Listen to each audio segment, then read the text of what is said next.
Imam Malik ibn Anas, mereka daripada Yaman, asal usul mereka min Dhi Asbah, daripada kalangan orang-orang besar Yaman terdahulu. Adapun sahabat Nabi Anas ibn Malik memang asal usul mereka daripada Madinah. Selesai satu. Jadi Imam Malik ibn Anas lahir pada tahun 93 Hijriah. Ada beberapa pendapat. Pendapat yang paling masyhur 93 Hijriah. Tuan-tuan boleh tengok, boleh bayangkan imam-imam yang mazhab 4 ni lah. Kita fokuskan imam yang mazhab yang 4 ni. Imam Abu Hanifah, Imam Malik, Imam Muhammad ibn Idris Asy-Syafi'i dengan Imam Ahmad ibn Hanbal. Imam Imam Malik lahir pada tahun 93. Imam Syafi'i lahir pada tahun 150 Hijriah dan sempat berjumpa dengan Imam Malik.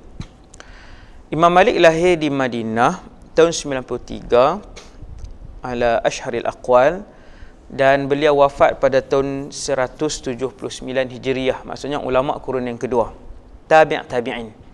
Di kalangan beliau adalah di kalangan at-tabi'in. Meninggal pada tahun 179, umur lebih kurang 80 lebih lah Imam Malik ni. Meninggal umur lebih kurang 86 macam tu lebih kurang. Jadi Imam Malik, ayah beliau Anas ibn Malik, Tok Wan Imam Malik. Tok Wan nama Malik ibn Abi Amir. Keluarga Imam Malik ni keluarga orang berilmu, keluarga ulama. Tok Wan, bayangkan Tok Wan Imam Malik, Tok Wan yang pertama Imam Malik yang bernama Malik ibn Abi Amir, salah seorang daripada 4 orang yang memandikan jenazah Sayyidina Uthman ibn Affan ketika malam Sayyidina Uthman dibunuh. 4 orang yang mengangkat jenazah itu dan bagi mandi dan kafankan, salah seorangnya adalah Tok Wan Imam Malik ibn Anas. Jadi saya tak perlu hurailah, maksudnya nak bagi tahu besarnya peranan Tok Wan Imam Malik ibn Anas ini, macam itulah. Dan kemudian atas lagi Tok Wan yang kedua, maksudnya atas sikit, Malik bin Abi Amir. Abi Amir bin Amr ni ialah sahabat Nabi sallallahu alaihi wasallam. Jadi kita kena faham, Imam Malik hidup pada zaman yang walaupun beliau tak sempat berjumpa dengan sahabat Nabi, tetapi beliau sempat berjumpa dengan ratusan at-tabi'in.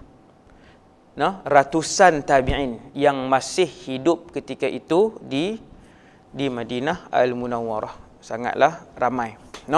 Sebab Imam Malik ni kehidupan dia masih lagi dekat dengan zaman sahabat. Walaupun tak sempat jumpa sahabat, tetapi beliau berjumpa dengan ratusan tabi'in. Jadi kita boleh bayang Imam Malik ni orang Madinah. Dia tak macam Imam Malik ibn Anas ni, dia tak macam cerita Imam Syafi'i nanti. Imam Syafi'i terkenal sebagai seorang yang merantau, menuntut ilmu dan merantau. Kenapa Imam Malik ibn Anas tidak merantau seperti Imam Syafi'i? Jawapan mudah ya. Kerana majoriti para sahabat masih lagi berada di Madinah dan menyebarkan ilmu di Madinah dan mendidik anak-anak murid masing-masing di Madinah Al-Munawwarah. Jadi sahabat-sahabat yang ramai ini, Abdullah ibn Umar, Zaid ibn Thabit, Abdul Rahman ibn Auf, sahabat yang ramai ini dan yang lain-lain, sahabat-sahabat yang lain-lain, mereka mengeluarkan anak-anak didik di Madinah Al-Munawwarah. Kita dapat tahu para sahabat berhijrah ke seluruh dunia Islam ataupun ke banyak bandar-bandar besar Islam. Waktu itu Madinah bandar besar Islam, Makkah bandar besar Islam, Basrah bandar besar Islam, Kufah bandar besar Islam, Mesir bandar besar Islam, Syam bandar besar Islam. Sahabat puluhan ribu hampir berhijrah. Tetapi kalau campur semua sahabat yang berhijrah yang ada di Syam, sahabat yang ada di Mesir, di Kufah, di Basrah, masih tak dapat menandingi bilangan sahabat yang kekal di Madinah. Maka disebabkan begitu ramai para sahabat yang mengeluarkan anak didik di Madinah, sehinggalah di kalangan tabi'in terbentuk satu nama yang disebut sebagai fuqaha'ul Madinati sab'ah. 7 kepala ulama besar di Madinah yang terdiri daripada kalangan tabi'in. Kharijah ibn Zaid ibn Thabit, Ubaidullah ibn Abdullah bin Umar, Al-Qasim ibn Muhammad ibn Abi Bakar, As-Siddiq, Sa'id ibn Musayyab. Ada 7 orang ni. Ada 7 orang ni yang alim, yang duduk dalam Madinah, membuatkan Imam Malik ibn Anas tidak merantau seperti orang lain. Sebab tu bila satu hari khalifah datang kepada Imam Malik ibn Anas, Khalifatul Mahdi, ketika itu ajak Imam Malik, khalifah ni presiden. Presiden bukan dia punya pemerintahan dia bukan besar Malaysia waktu tu. Presiden Islam yang pemerintahan dia waktu tu sangat luas. Dia jumpa Imam Malik, dia ajak Imam Malik, dia berikan sebanyak 3,000 dinar dan dia ajak Imam Malik untuk berpindah ke Madinatus Salam. Madinatus Salam ni Baghdad. Sebut Madinatus Salam maksudnya Baghdad. Waktu tu antara pusat pemerintahan yang besar ketika itu, bagi 3,000 dinar. Tuan-tuan ingat 3,000 dinar ni bukan 3,000 ringgit lah. 1 dinar boleh beli seekor kambing. 1 dinar boleh beli seekor kambing. Zaman hari ni kambing berapa? 500 dapatkah kambing? Tak dapat. Tak dapat. Kambing 1,000. Maksudnya 1,000 dinar sejuta. Sejuta. Satu amount yang sangat besar. Khalifah Tan Sri Al-Mahdi waktu tu, Khalifah bagi 3,000 dinar, lebih kurang 3 juta ringgit, bagi jom pindah dengan kami ke Madinatus Salam. Imam Malik pun jawab, Al-Madinatu khairul lahum law kanu ya'lamun. Sabda Nabi SAW, Madinah itu lebih baik. Madinah ni Madinatul Rasul.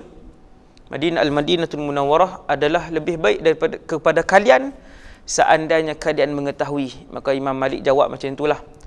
Wal malu indi ala halihi. Jawab Imam Malik, duit yang khalifah bagi ada lagi dekat saya. Tak terusik lagi. Siapa nak, kalau Imam Khalifah nak, boleh ambil balik. Maksudnya satu poin yang saya nak sebut di sini, Khalifah bagi 3 juta. 3 juta tuan-tuan bukan 30,000 ringgit tau. 3 juta ringgit zaman hari ni. Memang nilai dia 3,000 dinar ni sangat besar. Zaman itu pun sangat besar. Zaman tu pun sangat besar. 3,000 dinar tu. Jadi kita nak beritahu bahawa imam-imam kita dapat duit banyak tu pun tak sentuh. Duduk di situlah duit tu. Sampailah datang arahan pun Imam Malik kata duit masih ada lagi. Kalau nak ambil dan saya takkan berpindah daripada bumi Madinah. Jadi kita faham di sini Imam Malik satu orang yang lahir di Madinah, tinggal di Madinah, membesar sampai ke akhir hayat di Madinah dan kemudian wafat dan dikebumikan di Baqi' Al-Gharqad fil Madinatil Munawwarah, juga di Madinah. Itu cerita Imam Malik. Kemudian